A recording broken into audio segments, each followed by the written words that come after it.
नमस्कार बच्चों, मैं नीतू शर्मा। बच्चों, आज हम हिंदी लोक भारती कक्षा 10वीं के दूसरी इकाई के पाठ क्रमांक 5, जिसका शीर्षक है ईमानदारी की प्रतिमूर्ति, इस पाठ का अध्ययन करने वाले हैं। इस पाठ के लेखक हैं सुनील शास्त्री। बच्चों, इस पाठ के जो लेखक हैं सुनील शास्त्री, ये भारत के द्वितीय प्रधानमंत्री लाल बहादुर शास्त्री के पुत्र हैं। ये एक राजनेता के अलावा कवि और लेखक भी हैं। बच्चों, इनकी रुचि कविता, संगीत और सामाजिक कार्यों में भी दिखाई देती है।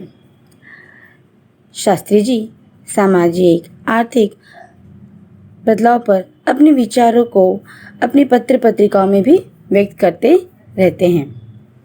इनकी प्रमुख कृतियाँ इस प्रकार से हैं। लाल बहादुर शास्त्री, मेरे बापूजी। बच्चों, इस पुस्तक का अनुवाद अंग्रेजी में भी हुआ है। प्रस्तुत गद्य एक संस्मरण है। संस्मरण का अर्थ होता है बच्चों यादें या स्मृति।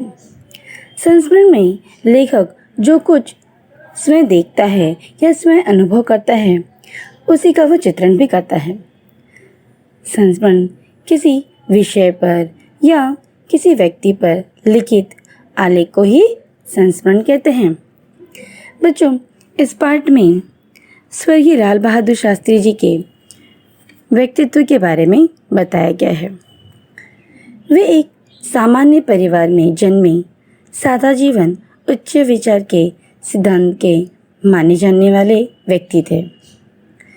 लाल बहादुर शास्त्री अपनी ईमानदारी, सादगी, सरलता, सच्चाई, परोपकारिता आदि गुणों के लिए प्रसिद्ध थे। बच्चों, प्रस्तुत संस्मरण में उनके पुत्र सुनील शास्त्री जी ने शास्त्री जी और उनके बीच घटी कई प्रेरक एवं यादगार घटनाओं का वर्णन किया है। तो चलिए हम बढ़ते हैं अपने पाठ की ओर, जिसका शीर्षक है ईमानदारी की प्रतिमूर्ति। हमने अपने जीवन में बाबूजी के रहते अभाव नहीं देखा। उनके न रहने के बाद जो कुछ मुझ पर बीता, वह एक दूसरी तरह का अभाव था कि मुझे बैंक में नौकरी करनी पड़ी। बच्चों, लेखक यहाँ कहते हैं कि जब तक उनके जीवन में बाबूजी थे, बाबूजी यानी लाल बहादुर शास्त्री जी थे, तब तक उन्होंने कभी कोई अभाव नहीं देखा। अभाव यानी कमी। लेकिन उनके न रहने के बाद लेखक को बैंक में नौकरी भी करनी पड़ी। लेकिन उससे पूर्व बाबूजी के रहते मैं जब जन्मा था, तब वे उत्तर प्रदेश में पुलिस मंत्री थे। उस समय गृह मंत्री को पुलिस मंत्री कहा जाता था। इसलिए मैं हमेशा कल्पना किया करता था कि हमारे पास ये छोटी गाड़ी नहीं, बड़ी आलीशान गाड़ी होनी चाहिए। बच्चों, आगे लेखक कहते हैं कि जब वे छोटे थे, तब शास्त्री जी पुलिस मंत्री थे और जैसा कि उनका पद मंत्री का था, तो उनके पास कोई छोटी मोटी नहीं, बड़ी और आलीशान गाड़ी होनी चाहिए। लेखक हमेशा ऐसी कल्पना किया करते थे। बाबूजी प्रधानमंत्री हुए तो वहाँ जो गाड़ी थी वह थी इम्पाला शेवरलेट। उसे देख देख बड़ा जी करता कि मौका मिले और उसे चलाऊं।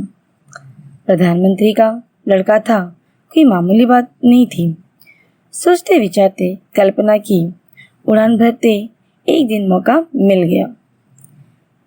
धीरे धीरे हिम्मत भी खुल गई थी ऑर्डर देने की।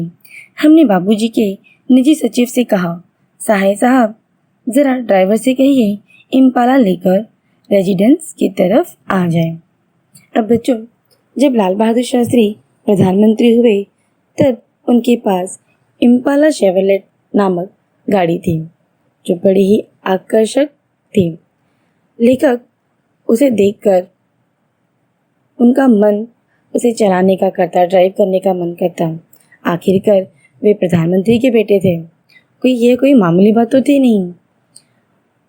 इम्पाला शेवरलेट इतनी आकर्षक और सुंदर थी जिसे देखकर लेखक का मन ललच जाता। सोचते विचारते एक दिन उन्हें मौका मिला। आखिरकार उन्होंने धीरे धीरे हिम्मत जुटाई और ऑर्डर देने भी लगे। उन्होंने बाबूजी के निजी सचिव मतलब होता है बच्चों पर्सनल असिस्टेंट को कहा, जिनका नाम है सहाय साहब। उन्होंने सहाय साहब को कहा कि जरा ड्राइवर से कहिए इम्पाला लेकर रेजिडेंस की तरफ आ जाए। रेजिडेंस मतलब जहाँ वे लोग रहते हैं वहाँ इम्पाला जो गाड़ी है उसे लेकर वे आ जाए। 2 मिनट में गाड़ी आकर दरवाजे पर लगी। अनिल भैया ने कहा, मैं तो इसे चलाऊंगा नहीं, तुम ही चलाओ। मैं आगे बढ़ा, ड्राइवर से चाबी मांगी, बोला तुम बैठो, आराम करो, हम लोग वापस आते हैं अभी। लेखक के ऑर्डर देने के बाद 2 मिनट के अंदर ही इम्पाला शेवरलेट उनके दरवाजे पर आकर खड़ी हो गई। अब यहाँ पे अनिल भैया, अनिल और सुनील बच्चों, ये दोनों ही लाल बहादुर शास्त्री जी के पुत्र हैं। अनिल भैया जो कि लेखक के बड़े भाई हैं, उन्होंने लेखक से कहा कि मैं तो इसे नहीं चलाऊंगा, मतलब इस गाड़ी को मैं नहीं चलाऊंगा, तुम ही चलाओ। तो लेखक आगे बढ़कर ड्राइवर से चाबी मांगते हुए कहते हैं कि तुम आराम करो और हम गाड़ी लेकर आते हैं। गाड़ी ले हम चल पड़े। क्या शान की सवारी थी। याद कर बदन में झुरझुरी आने लगी। जिसके यहाँ खाना था वहाँ पहुंचा। बातचीत में समय का ध्यान नहीं रहा। देर हो गई। याद आया बाबूजी आ गए होंगे। वापस घर आ फाटक से पहले ही गाड़ी रोक दी। उतरकर गेट की तरफ आया। संतरी को हिदायत दी, यह सैल्यूट उलूट नहीं, बस धीरे से गेट खोल दो। वह आवाज करे तो उसे बंद मत करो, खुला छोड़ दो। बाबूजी का डर, वह खटखट सैल्यूट मारेगा तो आवाज होगी और फिर गेट की आवाज से बाबूजी को हम लोगों के लौटने का अंदाजा हो जाएगा। फिर बेकार में पूछताछ करेंगे। अभी बात ताजा है, सुबह तक बात में पानी पड़ चुका होगा। संतरी से जैसा कहा गया उसने वैसा किया। दबे पैर पीछे किचन के दरवाजे से अंदर घुसा। जाते ही अम्मा मिली। अब बच्चों गाड़ी तो लेखक को मिल गई। गाड़ी लेकर वे चल पड़े। उस शानदार सवारी को याद कर उनके बदन में आज भी झुरझुरी आने लगती है। झुरझुरी मतलब होता है बच्चों सिरन होना, कपकपी होना। अब जिसके यहाँ खाना था वहाँ पहुंचकर बातचीत में उन्हें समय का अंदाजा नहीं मिला। काफी देर हो गई। फिर उन्हें याद आया कि घर पर बाबूजी भी आ गए होंगे। वापस घर आकर वे फाटक के पहले ही उन्होंने गाड़ी रोक दी।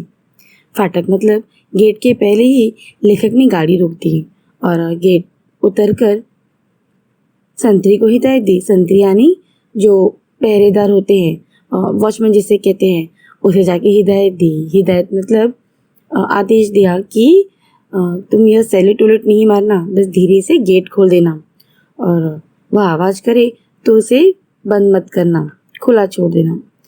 क्योंकि लेखक को डर था कि कहीं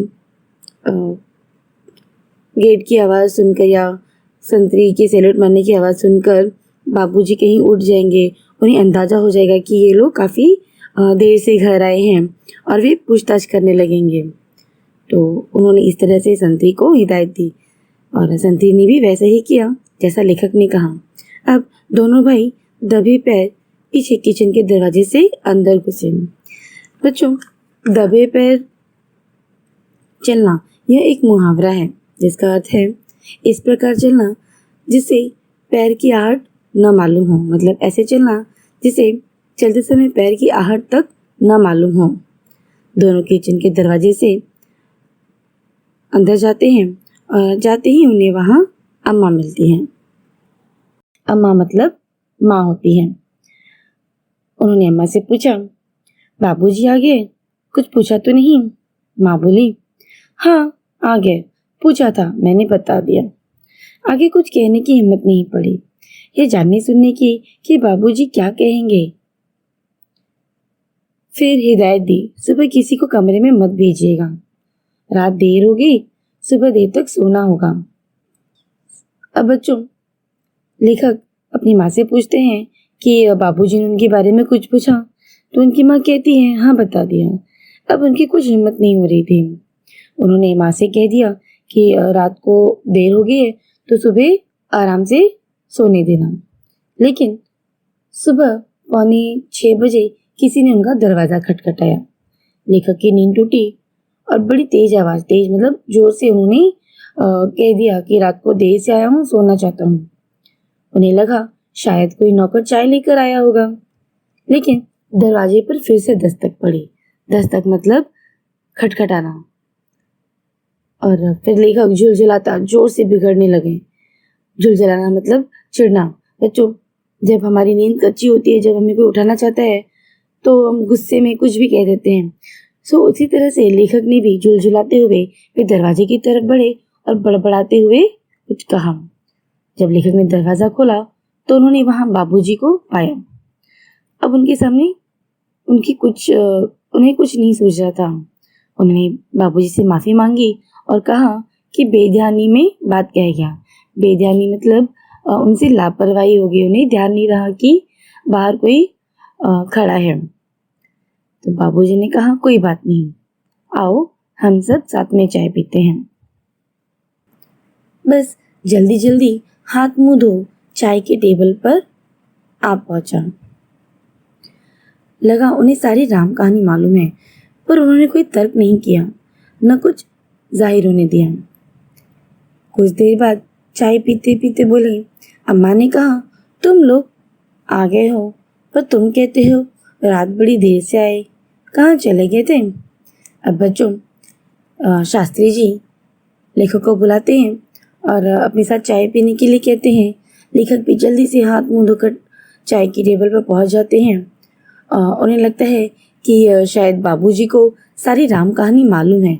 राम कहानी मतलब जो भी घटना रात को घटी शायद उन्हें पता है, लेकिन उन्होंने कोई तर्क नहीं किया। तर्क मतलब कोई दलील नहीं दी और उन्होंने कुछ जाहिर नहीं, मतलब कुछ प्रकट नहीं होने दिया कि उन्हें कुछ पता है। और चाय पीते पीते लाल बहादुर शास्त्री जी ने कहा कि तुम्हारी अम्मा कह रही थी कि तुम लोग आगे हो, पर तुम कह रहे हो कि रात बड़ी देर हो गई, कहाँ चले गए थे? तब लेखक ने जवाब दिया, हाँ बाबूजी, एक जगह खाने पर चले गए थे। उन्होंने आगे प्रश्न किया, मतलब शास्त्री जी ने आगे प्रश्न किया, लेकिन खाने पर गए थे तो कैसे? जब मैं आया तुम फिएट गाड़ी गेट पर खड़ी थी, गए कैसे? तब लेखक को कहना पड़ा, हम इम्पाला शेवरलेट लेकर गए थे। बाबूजी कहते हैं, ओहो, तो आप लोगों को बड़ी गाड़ी चलाने का शौक है। अब बच्चों, यहाँ पर लेखक की चोरी पकड़ी जाती है। वे छुपाना चाहते थे कि बाबूजी को कुछ पता नहीं चले, लेकिन बाबूजी ने उनके मुंह से ही कबूलवा लिया कि वे लोग उनकी जो इम्पाला शेवरलेट गाड़ी है वे लेकर रात को बाहर गए थे। बाबूजी खुद इम्पाला का प्रयोग न के बराबर करते थे और वह किसी स्टेट गेस्ट के आने पर ही निकलती थी। उनकी बात सुन मैंने अनिल भैया की तरफ देख आँख से इशारा किया। मैं समझ गया था कि इशारा इजाज़त का है, अब हम उसका आए दिन प्रयोग कर सकेंगे। बच्चों, यहाँ हम देखते हैं कि लाल बहादुर शास्त्री जी प्रधानमंत्री होने के बावजूद भी सरकार द्वारा दी गई गाड़ी का प्रयोग वह न के बराबर करते हैं, यानी कभी उसे यूज़ नहीं करते। और अगर कभी कभार वह यूज़ भी की जाती, निकाली भी जाती, तो सिर्फ स्टेट गेस्ट यानी कि जो बाहर के मेहमान आते उन लोगों को लाने या छोड़ने के लिए ही वे सरकारी गाड़ी का प्रयोग करते थे। बच्चों, अब लेखक को उनकी बातों से ऐसा लगा कि शायद उन्हें भी उस गाड़ी चलाने की इजाज़त मिल गई है। चाय खत्म करने पर उन्होंने कहा, यानी शास्त्री जी ने चाय खत्म होने पर उन्होंने लेखक से कहा, ज़रा ड्राइवर को बुला दीजिए। लेखक ने ड्राइवर को बुलाया। बाबूजी ने उनसे पूछा, तुम लॉगबुक रखते हो ना? ड्राइवर ने हाँ में उत्तर दिया। उन्होंने आगे कहा, एंट्री करते हो? कल कितनी गाड़ी इन लोगों ने चलाई? वह बोला, 14 किलोमीटर। उन्होंने हिदायत दी, उसमें लिख दो 14 किलोमीटर निजी उपयोग। अब बच्चों, शास्त्री जी ने ड्राइवर को बुलवाया और उससे पूछताछ की कि तुम लॉगबुक रखते हो ना? लॉगबुक मतलब वह पुस्तक जिसमें पूरा हिसाब लिखा जाता है कि कौन सी गाड़ी कब चलाई गई, कितना पेट्रोल इसमें लगा, उसे कौन यूज़ कर रहा है, वगैरह वगैरह सारी चीज़ें इस लॉगबुक में लिखी जाती है। तो शास्त्री जी ने ड्राइवर से पूछा कि तुम एंट्री करते हो? तो ड्राइवर ने हाँ कहा। तब शास्त्री जी कहते हैं, कल इन लोगों ने कितनी गाड़ी चलाई? ड्राइवर ने उत्तर दिया, 14 किलोमीटर। तो शास्त्री जी ने उसे आदेश दिया कि उस लॉगबुक में एंट्री कर दो कि 14 किलोमीटर निजी उपयोग में इन्होंने गाड़ी चलाई। तब भी उनकी बात हमारी समझ में नहीं आई। फिर भी उन्होंने अम्मा को बुलाने के लिए कहा। अब बच्चों, जैसे कि लेखक उस समय छोटे थे, उन्हें कुछ समझ नहीं आया।